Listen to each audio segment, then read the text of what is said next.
प्रिय विद्यार्थी, आप सभी का विकास टीटी क्लास चैनल पर स्वागत है। आज मैं बताऊंगा कि इस लॉकडाउन में आप अपने समय का सदुपयोग कैसे करें। कह रहे हैं कि लॉकडाउन जब समाप्त होगा तब आप अपनी पढ़ाई स्टार्ट करेंगे। कहीं ये गलत फहमी में तो नहीं है? अगर आप इस बात में आप फंसे हुए हैं कि लॉकडाउन समाप्त होगा और उसके बाद आप पढ़ाई करेंगे, तो बिल्कुल आप गलत सोच रहे हैं। अब आप सोच रहे होंगे क्यों? हाँ, क्यों का भी जवाब है मेरे पास। आप मुझे बताइए, क्या आप टेलीविज़न देखते हैं और उस टेलीविज़न यानी जब न्यूज़ आप लगाते हैं चैनल और दिन पे दिन बढ़ रहे हैं, अगर मुझे नहीं लगता कि ये 3 मई को लॉकडाउन समाप्त हो जाएगा, तो क्यों आप अपने बहुमूल्य समय को बर्बाद कर रहे हैं? क्यों कर रहे हैं? जब आपके पास सुविधा है, जब आपके पास ये सुविधा है कि आप बिल्कुल है ना अच्छे तरीके से है ना आप इसका उपयोग कर सकते हैं, तो क्यों नहीं करते हैं? जैसे देखिए, अभी इस लॉकडाउन में आपको मैं बता दूं कि आप इस लॉकडाउन का सदुपयोग कैसे कर सकते हैं। हम सभी को है ना घर से निकलना नहीं है, ठीक है। मैं भी कोचिंग सेंटर तक आपके लिए नहीं जा सकता क्योंकि लॉकडाउन में हैं हम। बिल्कुल भली भांति समझते हैं मेरे मित्र कि आप कितने है ना अभी कठिनाइयों से जूझ रहे हैं, ये बिल्कुल मुझे पता है। लेकिन आप बात समझिए, जब ये बीमारी जाएगी, ऐसा नहीं कि बीमारी नहीं जाएगी, बीमारी जाएगी, बीमारी भी जाएगी है ना, लॉकडाउन भी खत्म होगा। लेकिन जब लॉकडाउन खत्म होगा तब उस समय मेरा समय बर्बाद हो चुका होगा। अभी जो लॉकडाउन में जो समय बर्बाद आप कर रहे हैं, इधर उधर बैठ के टाइम बर्बाद कर रहे हैं, क्या आपको नहीं लगता कि मुझे पढ़ना चाहिए? तो आपको जब लगता है कि मुझे पढ़ना चाहिए, तो क्यों आप टाइम बर्बाद कर रहे हैं? क्यों क्यों कर रहे हैं? अरे मैं आप ही से बोल रहा हूँ, क्यों कर रहे हैं आप टाइम बर्बाद? आप बात को समझने का क्यों नहीं कोशिश कर रहे हैं? बात को समझिए।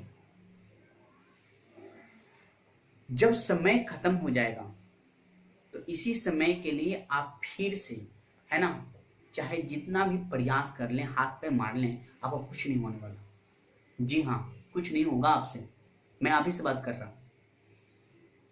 और रही बात है ना कि अगर लॉकडाउन खत्म होगा, बीमारियां खत्म हो जाएगी, ठीक है, तो हमारे पास जो समय होना चाहिए है ना, वो पर्याप्त समय नहीं रहेगा।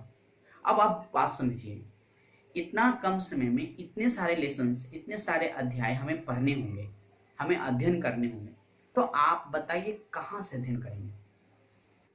और ऊपर वो पढ़ करके काम खत्म कर लेंगे।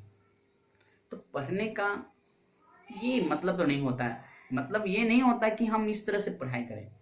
हमें पढ़ने का मतलब ये होना चाहिए कि हमें है ना बिल्कुल बारीकी पूर्वक, यानी कि बेसिक तौर से, यानी कि निचले स्तर से समझने का प्रयास करते हैं।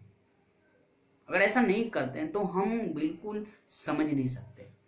अब रही बात कि कितने मेहनत करते हैं, आप अभी जो इधर उधर बैठ के टाइम जो बर्बाद कर रहे हैं ना, कोई काम नहीं देगा। जी हाँ, आप ही से बोल रहे हैं। जी हम आप ही से बोल रहे हैं। इधर उधर बैठ के दोस्तों के साथ में बैठ के इधर उधर जो आप टाइम बर्बाद कर रहे हैं ना, वो कोई भी मतलब उससे कोई एक पैसा का आपको बेनिफिट होने वाला नहीं है। तो फिर क्यों आप अपने समय को बर्बाद कर रहे हैं? इस बहुमूल्य समय को क्यों बर्बाद कर रहे हैं? इस बात को क्यों नहीं समझने का प्रयास करते हैं? लॉकडाउन है, आप अपना एक रूटीन बनाइए और उस रूटीन के हिसाब से अपना पढ़ाई शुरू कीजिए। जब आप लॉकडाउन में अपने रूटीन के हिसाब से पढ़ाई शुरू करेंगे तो आपको नहीं लगेगा कि दिन नहीं बीत रहा है। अभी तो लगता होगा कि अरे अब क्या करें, इतना बड़ा समय है, इतना बड़ा दिन है, करें तो क्या करें, है कि नहीं? करें तो क्या करें? वाह, हम यहाँ दिन काट रहे हैं और आपको पता नहीं है कि जब यह लॉकडाउन टूटेगा तो हमारे पास समय बहुत कम होगा एग्जाम की तैयारी करने के लिए। तो आप उस समय के इंतजार कर रहे हैं कि बस कोई टीचर आए, ऊपर ऊपर पढ़ा दे और मेरा बस काम खाली बस कॉपी में नोट रहे कि वह चीज़ खत्म हो गया है, लेकिन दिमाग में वो चीज़ नहीं होना चाहिए। वाह, क्या बात है। मुझे आशा है कि इस बात को आप समझ रहे होंगे। मुझे उम्मीद है कि इस बात को आप बिल्कुल बारीकी पूर्वक समझ रहे होंगे मैं जो कहना चाहता हूं आपसे। तो प्लीज अपनी बातों को समझिए ना, समय बर्बाद मत कीजिए। आपको लगता है कि लॉकडाउन में हम हैं तो मुझे मन नहीं लग रहा, मेरा समय चल नहीं रहा है, मैं करूं तो क्या करूं, है ना, क्या करूं। तो मेरे पास उपाय है, मैं बताता हूं आपको। कुछ इंपॉर्टेंट बातें बताऊंगा, उसको फॉलो करके आप बिल्कुल, है ना, इस लॉकडाउन में अपने आप को बंधित नहीं समझेंगे। नंबर एक है कि आप सबसे पहले एक रूटीन बनाएं, ठीक है। नंबर दो, उस रूटीन को फॉलो करने के लिए आप बिल्कुल, जी हाँ आप ही से बोल रहे हैं, बिल्कुल आप उसको, है ना, फॉलो करने के लिए एकदम अपने रूल्स पे प्रतिबंध रहें, ठीक है। तीसरा तीसरा जो मैं बता रहा हूँ, ध्यान दीजिएगा, तीसरा जो है, आप अपने समय का सदुपयोग करें। एक रूटीन के हिसाब से जो आपने जो समय बनाया है, 2 से 3, 3 से 4, 4 से 5, जो पढ़ने का समय बनाया है उसमें आप पढ़ाई करें। चौथा, ठीक है, आपको कोई भी काम नहीं देने वाला, यहां तक कि मैं भी काम नहीं दूंगा। अभी मैं समझा रहा हूं, उस समय फिर मैं बोलूंगा आपसे कि मैंने समझाया था, आप ध्यान नहीं दिए थे, और उस समय आपको बस इसी पल का इंतजार रहेगा। अभी भी बहुत सारे बच्चों को समझाया जाता है कि बाबू समय बर्बाद क्यों कर रहे हो, क्यों इन बातों को, है ना, फिजूल बातों में पड़े हुए हो। लेकिन जब समय रहता तो उस बच्चे को समझ में नहीं आता, लेकिन जब समय चला जाता है ना, जब उस पर भार पड़ने लगता है, विद्यार्थी पर जब भार पड़ता है ना, तब उस विद्यार्थी को समझ में आने लगता है कि आहा, हमने टीचर की बात न मान करके बहुत बड़ी गलती की। जी हाँ, आप बहुत बड़ी गलती करेंगे। लॉकडाउन में आप अपने समय का सदुपयोग करें। अभी आप देख लीजिए, आप खुद से रूटीन नहीं बना सकते तो आप मेरे साथ रहिए ना, मेरे साथ जुड़िए, मेरे साथ बने रहिए। कैसे?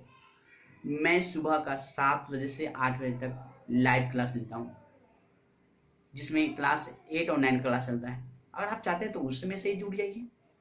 8:30 बजे से 9:30 बजे तक 3 क्लास का लाइव क्लास चलता है, रेगुलर क्लास का। फिर उसके बाद 10 बजे से 11 बजे तक 12th का क्लास चलता है। उसके बाद फिर 1 से 2 बजे तक स्पेशल मैथ क्लास चलता है। अगर आप चाहेंगे कि मेरा समय बीते, अच्छे रूप से बीते और कुछ उसमें हासिल हो, तो आपके लिए तो जहान है, क्यों टेंशन में है। फिर आप कहेंगे कि सर मेरे पास ये नहीं है, वो नहीं है, बहुत सारे लंबा लिस्ट, मतलब बहुत सारे कारणों का लंबा लिस्ट बना दीजिएगा, और फिर फाइनली क्या होगा? फाइनली यही होगा, आप कुछ नहीं कर पाए। एक विद्यार्थी होता है करने वाला होता है, और एक विद्यार्थी जो होता है ना, वो केवल बोलने वाला होता है। खैर, मुझे उम्मीद है कि आप बिल्कुल वैसे नहीं हैं जैसे और बच्चे हैं, आप बिल्कुल वैसे नहीं हैं जैसे मैं सोचता हूँ और विद्यार्थियों के बारे में, जो बच्चे नहीं, मतलब अपना समय बर्बाद कर रहे हैं। आप वैसे नहीं हैं। मुझे उम्मीद है कि आप हमारी बातों को गौर से सुने होंगे और ध्यान से समझे होंगे। लेकिन अगर आप फॉलो नहीं करेंगे, समय को बर्बाद करेंगे, तो आपको इसी समय के लिए आपको बहुत बड़ी, है ना, इसका भुगतान करना होगा। जी हाँ, भुगतान करना होगा आपको। तो मैं एक नई बात बता दूं, केंद्र सरकार की ओर से एक बात सामने आई है कि 3 मई के बाद जितने भी कंपटीशन की जितने भी परीक्षाएं हैं, उस सबका विवरण जो है अब 3 मई के बाद आएगा। लेकिन कब होगा, कब एग्जाम होगा, उस सब आ जाएगा, ठीक है। तो जो इंटर पास विद्यार्थी हैं, जो जनरल कंपटीशन तैयारी करते हैं, जो बच्चे कंपटीशन में अभी बने हुए हैं, लड़ रहे हैं, फाइट कर रहे हैं, तो उनके लिए थोड़ी सी मेरी मदद हो जाए तो कैसा रहेगा। तो मैंने यही डिसाइड किया है कि 2:30 बजे से लेकर के 3:30 बजे तक, ठीक है, 2:30 से 3:30 बजे तक, दोपहर के 2:30 से 3:30 बजे तक, है ना, कंपटीशन बैच का, ठीक है, मैथ सब्जेक्ट दिया जाएगा और वो भी लाइव दिया जाएगा। तो आप बिल्कुल लाइव हमसे जुड़े, और यदि आप कंपटीशन के विद्यार्थी हैं, ठीक है, तो मुझसे 2:30 बजे जुड़े, 2:30 से 3:30 बजे तक। और मैं बिल्कुल उम्मीद और आशा करता हूँ कि आप हमसे जुड़ेंगे तो आप जरूर, आप कुछ न कुछ तो जरूर हासिल करेंगे। मुझसे अगर आप एक वर्ड भी अगर सीख जाते हैं तो मैं समझूंगा कि मेरे इस वीडियो से, है ना, हमारे लिए और आप अपने लिए और अपने गार्जियन के लिए बहुत बड़े काम किए। मैं इसी के साथ मैं अपना वचन समाप्त करता हूँ। अगले दिन अगले वीडियो में मिलेंगे। आज के लिए इतना ही। जय हिंद।